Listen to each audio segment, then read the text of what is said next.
Hey guys, in this video I'm going to be discussing with you 4 ways that you can help improve your life in the autism spectrum, and these are things that I'm doing daily in my life. Check it out. Guys, what's going on? My name is Dan. I have autism, ADHD, OCD and dyslexia, and I make weekly videos all about this stuff. So if you want to learn more about those topics, remember to hit the subscribe button by clicking the notification bell down below, and hit that follow button on Facebook, Instagram, TikTok and Twitter, because I do daily videos on all those platforms.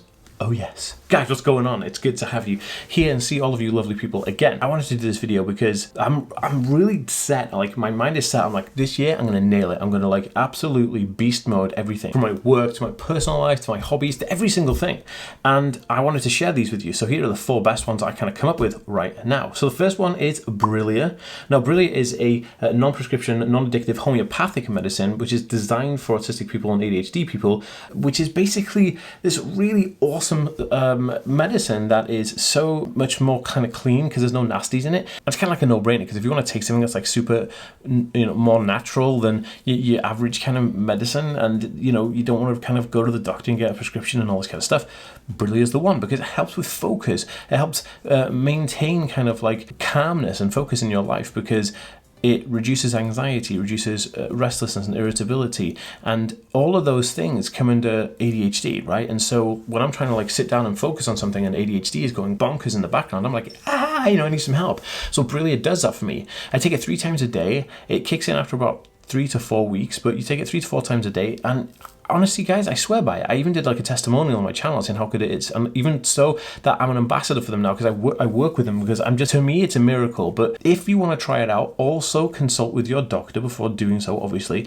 But there's a 15% off using ASPI15 as a code down below. It'll be linked in this video down below, but definitely check it out. Okay, so number 2 is early work. Now I'm a sucker for this. I get up at like 6 a.m. with my kid, and he just like wants to play about and have breakfast and stuff like that.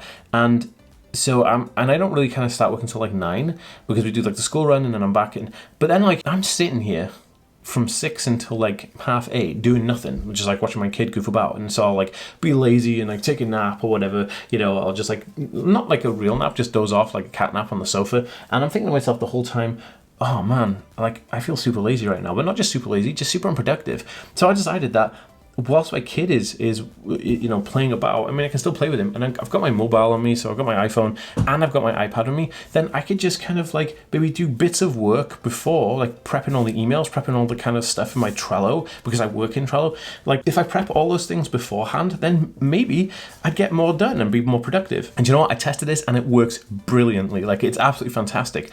Finding ways to implement work between the hours where you just probably do nothing, like when I'm working out, when I'm running, I listen to audiobooks, right, to learn things. So that's kind of like a dead space for listening. So I'm kind of trying to optimize those spaces. So it's all about, if you're getting up at 6 a.m. just to kind of put on the TV and drink coffee, then why don't you put the TV on for the kids if they want the TV on, and then you do some work or do some productive work on a side hustle. You could do absolutely anything. But what this does is set you up for a awesome day, because you're setting yourself up for success, because you've hit the ground running. You are not, telling yourself you're lazy. You're not telling yourself that you're unproductive. You're actually doing something productive, and that stays with you all day. It's kind of like that thing when you wake up and you do, you make the bed, and then the bed's kind of made, and so it gives you like a good mindset.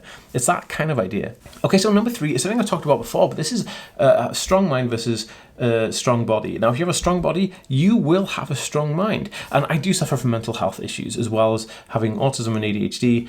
Mental health creeps in all facets of my life, and it is probably one of the most debilitating things ever, especially OCD. But if you have a very strong mind, then you can quite easily overcome things to a certain extent.